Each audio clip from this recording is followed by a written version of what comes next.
The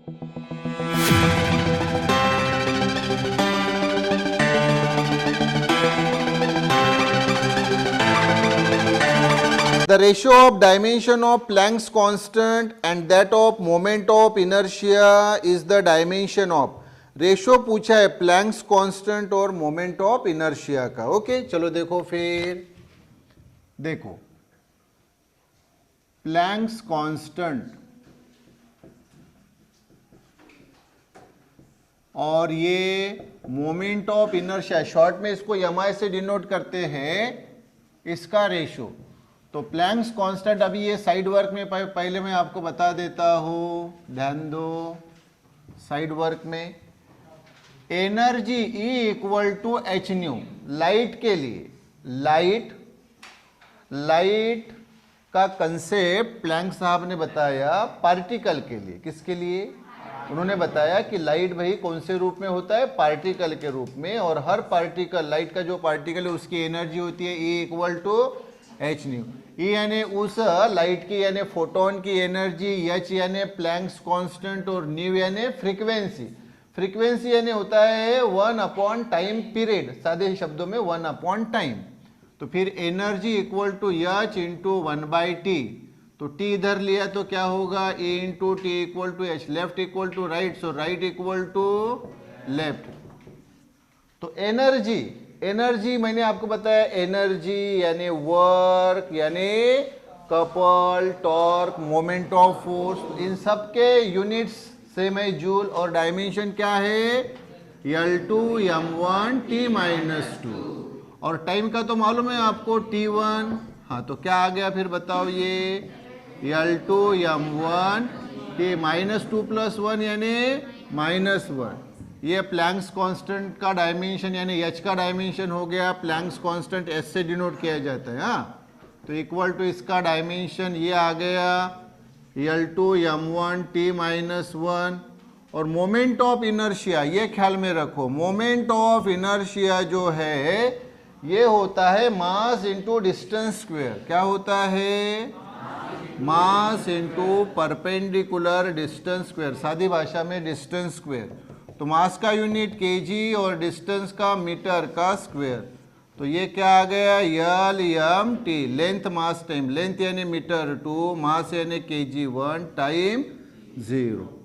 तो ये आ गया L2 m1 t0. क्लियर? हाँ तो ये डिवीजन है तो ये पावर का माइनस होता है. तो बताओ L2 और ये -2 क्या हो जाएगा? 0. और ये m1 -1 0. और ये t -1 और ये तो 0 है तो ये -1 वैसे ही रहेगा. तो क्या डायमेंशन आ गया? L0 m0 t-1. ये 0 वाले टर्म नहीं भी लिखे तो चलेंगे, नहीं भी लिखे तो चलेंगे. तो क्या आएगा फिर बताओ? t-1. Which of the following group have different dimension? किसके डायमेंशंस डिफरेंट है? ऑप्शन ए में दिया पोटेंशियल डिफरेंस, ईएमएफ और वोल्टेज. हाँ तो पोटेंशियल डिफरेंस, ईएमएफ और वोल्टेज इन सभी के यूनिट सेम है. ये देखो ऑप्शन ए जो दिया है पोटेंशियल डिफरेंस, ये ईएमएफ और वोल्टेज. पोटेंशियल डिफरेंस यानी ही पोटेंशियल यानी ही वोल्टेज होता है. और ये ईएमएफ भी उसी कैटेगरी में आता है, इलेक्ट्रोमोटिव फोर्स. और तीनों के यूनिट ख्याल में रखो, तीनों के एसआई यूनिट वोल्ट है. क्या है? वोल्ट है. अरे तीनों के यूनिट समान तो फिर डायमेंशन समान रहेंगे, ए के डायमेंशन समान. फिर दूसरा जो दिया है प्रेशर, स्ट्रेस और यंग्स मॉडुलस, ये भी मैंने आपको कई बार बताया कि प्रेशर, स्ट्रेस और यंग्स मॉडुलस ये तीनों सेम टर्म है और तीनों के यूनिट सेम होते हैं. जो प्रेशर का यूनिट है, प्रेशर का यूनिट क्या है? न्यूटन पर मीटर स्क्वायर. तो जो प्रेशर का है वही स्ट्रेस का है, वही यंग्स मॉडुलस का है. एसआई यूनिट न्यूटन पर मीटर स्क्वायर. तो सबके डायमेंशंस कैसे रहेंगे? सेम रहेंगे, तो बी के भी सेम है। फिर सी, हीट, एनर्जी और वर्क डन। हाँ ये देखो, हीट, एनर्जी और वर्क डन। तो हीट यानी अल्टीमेटली हीट एनर्जी होती है। क्या होती है? Heat energy. मतलब ये भी हीट यानी हीट एनर्जी, एनर्जी है, ये एनर्जी और वर्क डन है। मैंने आपको ऑलरेडी कई बार बताया है कि वर्क, एनर्जी, टॉर्क, कपल और मोमेंट ऑफ फोर्स, अभी उसमें हीट भी ऐड कर लो, इन सबके यूनिट सेम है जूल, और डायमेंशंस भी सेम है। क्या डायमेंशंस? L2 M1 T-2। तो इन सभी के SI यूनिट अगर देखें तो क्या है? जूल है। तो डायमेंशंस भी क्या रहेंगे? सेम। अरे तो बचा कौन फिर? ऑप्शन डी है, जिनके डायमेंशंस अलग रहेंगे। तो option D, dipole moment, electric flux और इलेक्ट्रिक फील्ड। ऑटोमेटिकली आंसर कौन सा रहेगा? डी रहेगा। Density of a liquid in CGS system, CGS रे बाबा रे, centimetre gram second system, is 0.625 ग्राम पर centimetre cube. What is its magnitude in SI system? तो उसकी मैग्नीट्यूड एसआई सिस्टम में क्या, ये पूछा है हमें। क्लियर क्या? तो सीजीएस में क्या है बताओ, क्या वैल्यू दी है? सीधा सीधा हम इसको फाइंड करेंगे।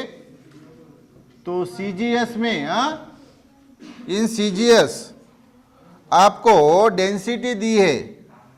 क्या दी है रे बाबा? डेंसिटी कितनी दी है बोलो? 0.625 ग्राम पर सेंटीमीटर क्यूब। क्लियर क्या? इसको किस में बदलना है? एसआई में। डायरेक्टली सीधा सीधा बदल सकते हैं, 0.625। अच्छा ग्राम है ना रे बाबा, ग्राम को केजी में बदलो बरा। ये इधर साइड वर्क में बताओ तो बराबर ध्यान दो।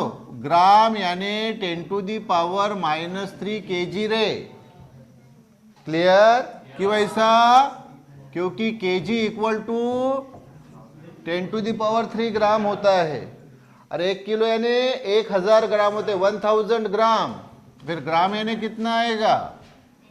10⁻³ केजी। और सेंटीमीटर यानी होता है 10⁻² मीटर। क्लियर क्या? तो फिर मुझे बताओ बरा, सेंटीमीटर क्यूब क्या आएगा? यहां लिख लेते हैं। हाँ तो ग्राम यानी कितना केजी? 10⁻³ केजी। और सेंटीमीटर यानी 10⁻² मीटर का क्यूब। तो 0.625 10⁻³ और ये 10⁻² × 3 6, ये केजी पर मीटर क्यूब। इसको अप लिया तो क्या होगा? 0.625 10⁻³ ये अप लिया तो 10⁻+6 केजी पर मीटर क्यूब। तो 0.625 6 - 3 यानी 10⁻³ केजी पर मीटर क्यूब। तो ये 10⁻³ अगर नहीं चाहिए तो पॉइंट को 3 डिजिट सामने सरका दीजिए। तो ये 625 केजी पर मीटर क्यूब, ये डेंसिटी। और ये किस में आ गई रे बाबा? एसआई यूनिट में। तो ये हो गया आंसर।